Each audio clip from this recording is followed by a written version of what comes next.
Yo guys, it's JJ here, and today I'm gonna be breaking down how Southside makes dark ethnic samples and beats, of course, for the likes of anyone. And obviously down below in the link description. Bro, what am I? Fam, how have I fumbled this twice? Alright.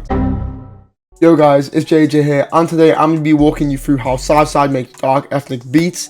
And before we start, make sure to like, comment, subscribe. I've got a bunch of free stuff down below for you guys as well. So, bro, what am I? Yo guys, it's JJ here, and today I'm going to be breaking down how Southside makes dark ethnic beats. And before we get into the video, make sure to like, comment, subscribe. We are on the way to 1,000 subs, so all the support is appreciated. And to show some love, I've got a bunch of free drum kits down below for you guys. So let's just start the video. First things first, you gotta know is, for Southside ethnic beats, I really like to do it like at the 130 range, you know what I'm saying? Or usually the high 60s. But in this instance, I'm gonna be doing it at the 130. We're starting this off in a C minor. And the first VST, of course, Contact 7. We are using the Noir Pure piano. It's pretty much my go-to nowadays. But if you don't have access, any piano will do the job. And as you guys can see, this is the first pattern I've laid down. Very simple and straightforward.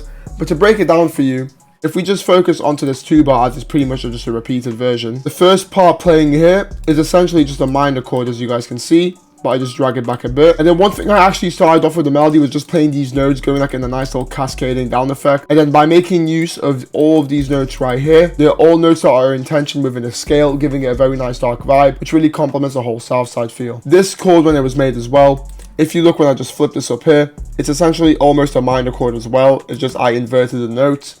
So really just be creative with how you're inverting your notes, as well as just placing them, and then just make a nice little melody out of it, as you can see. And then these two notes were literally just placed as transitional notes. And all I did was just control drag and control B to copy and paste it over several times. And there we have it. And the last thing I actually did was I clicked Alt S to add some strum, and I clicked Alt R just to randomize the velocities. So without further ado, this is what the first melody sounds like.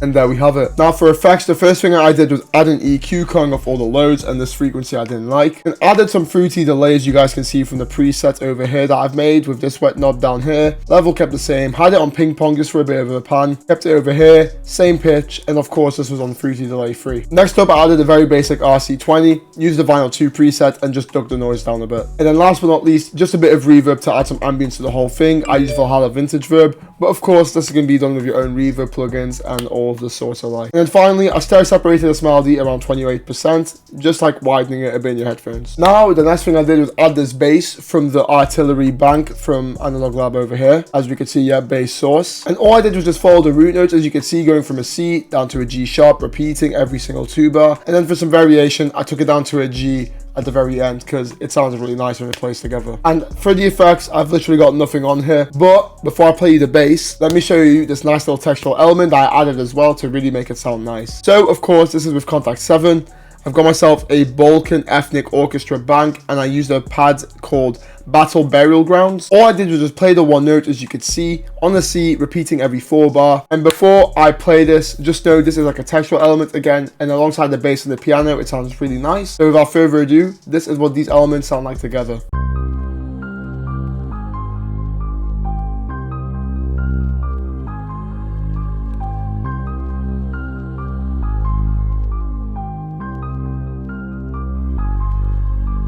And there we have it, sounding really nice, adding that extra ambience with the nice little vocals coming in and out, and then the bass just really fills in that low end. And as for effects for this little like texture to say, all I did was add an EQ to cut off all these lows, and I stereo separated it 100% on my headphones. So to be honest, I really recommend you listen to these tutorials with headphones on, because I do a lot of stereo separation and it really helps you get like an immersive feel of how I try to play with the panning. I really recommend you guys listen to these tutorials with headphones on, because I do quite a lot of stereo separation within this, and it really helps to understand what I mean when I try and describe these sounds. So just trying to help you guys as best as I can over here, but let's move on to the next element. And now of course, for the next element of the melody, we got ourselves an instance of Mellotron 5, And would this really be an ethnic melody if I didn't really have a flute? So of course got myself the preset strawberry flute, and then I laid down this very simple pattern. Again, repeats every 2 bar, nice simplicity, but it complements the whole melody very nicely. Starting off on the C, doing this nice little triplet flow going down, which was done by going onto the magnet tool, going into a 3rd beat, and then when you zoom in, you can see these notes just lining perfectly. And then all I did was just take it back up to a G sharp, and then down to the G, just like the root notes of the piano. So sometimes, as you can see, using the root notes and just following along like a layer, it makes it sound really, really good, especially considering this is a completely different octave, so it sounds very nice. And then last but not least for the melody, all I did was click Alt-R, randomize the velocity, and without further ado, this is what the melody sounds like.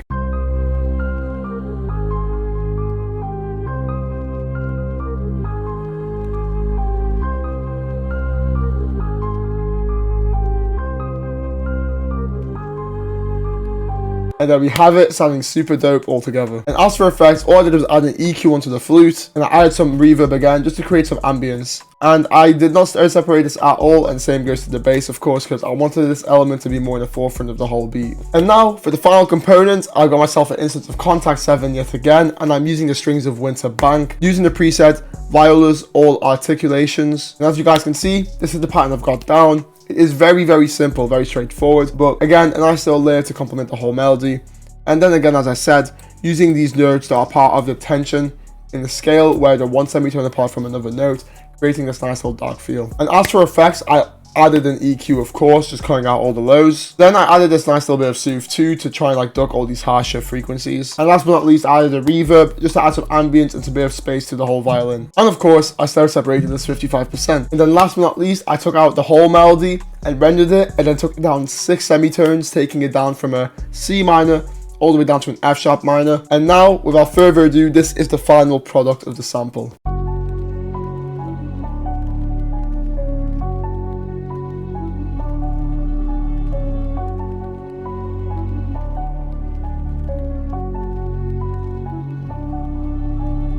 And there we have it, sounding super nice, super dark, giving that Southside ethnic vibe, exactly what we were going for.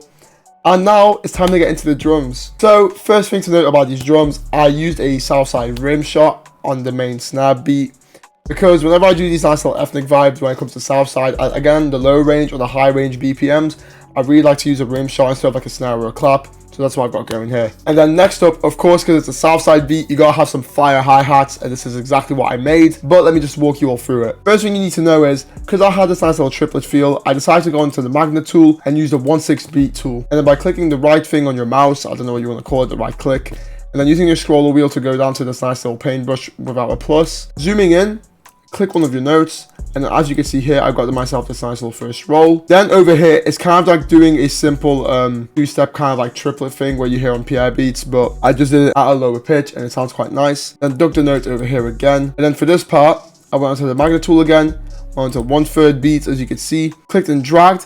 Then the cool thing is, if you click shift and drag, as you can see, it just plays the notes wherever you want on the play. Then I got myself another similar roll by just clicking and dragging the notes. Over here, I just kind of dropped the note by 1 and then just added a nice little roll. But then for the second part of the 4-bar, it's essentially this 2-bar over here, looped over with a bit of variation. And the way I did that was, instead of having this little thing going on here, I kind of just dropped the notes down, as you can see, just playing 1 by 1 into this nice little roll, going up into this, and then finishing it off with the same standard roll I previously just showed. And when zooming out and looking at the whole thing, I just right click and drag, and then copy and paste it.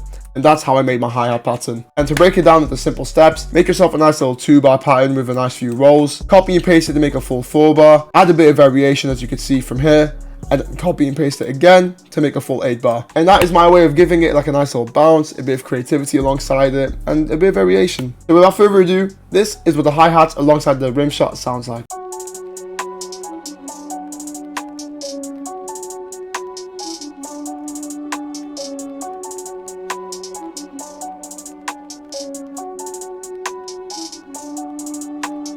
And there we have it. As you can see, it's a super nice little bounce, kind of catchy as well, which is really good with the whole repetitiveness of the hi-hats.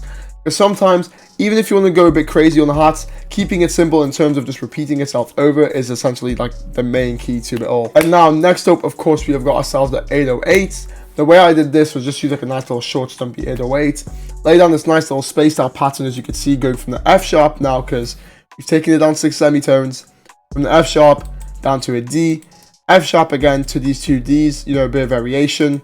And same thing again, but of course the root note changes from here to here. And then to note one thing that I actually do with my 808s and kicks, and I repeat this in every video, I click Ctrl A to highlight everything, and then I use my scroller wheel to max out my velocities. Very, very important to do so, because one, it makes your 808s and your kick much punchier in the beat, which aids with this whole dark aesthetic. As well as that, it sounds more appealing to artists. And last but not least, I mean, it's a hip hop beat, for Christ's sake. I mean, like, you want this to be smacking hard. And make sure you bleep that part where I go shit. And then of course, the kick pattern itself, simple as just the 808 pattern but kept at the same pitch. And of course, the velocities are maxed out. So without further ado, this is what the 808 and the kick sound like.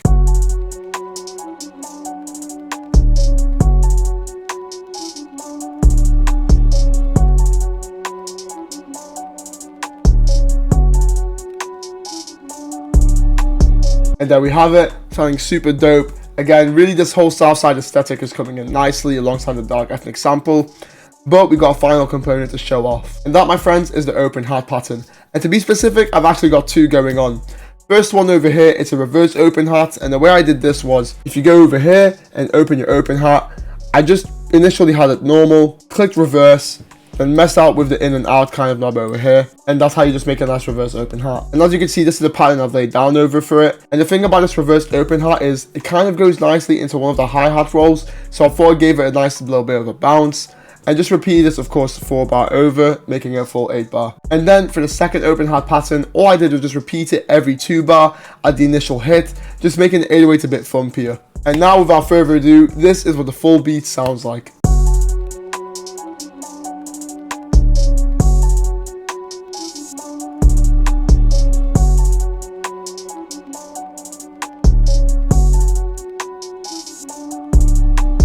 And there we have it, folks, the full beat. But before we wrap this up, let me just walk you guys through the structure of it all. So looking at the structure of the beat, it's very simple, to be honest. First of all, I start with a nice little 8 bar intro, go in the bass, got myself this nice little, of course, like texture thing from the pad, the violin playing, the beat tag, and then coming into the drop, I literally just leave the keys alongside the pad with all the essential drums in the open hat. And as you can see, I've kind of got it so the hi-hat plays first and then everything introduces itself later. And for the second 8 bar of the chorus, I pretty much got the same melodic components, but I actually introduced the flute this time, and then also introduced the reverse open hat. And now going into the verse section, from what we could see here, it's 3 8 bars, making it a total of 24, but let me just break it down. The first 8 bar into the verse, it's simple.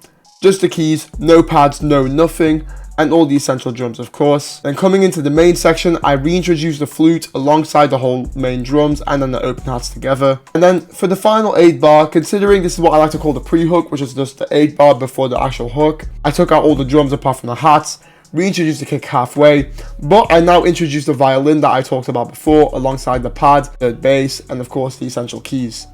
This gives it a nice little bit of like a switch up for the listener, because, you know, new elements are being introduced, have a nice little switch up.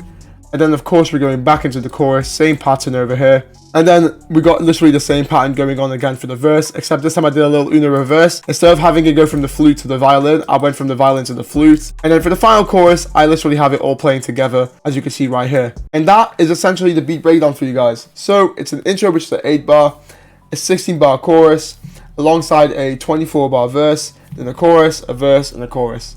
So thank you very much for watching. I hope you've enjoyed this tutorial. If you want to see more of these kind of things, make sure to subscribe, like, and comment. And of course, take it easy. Peace.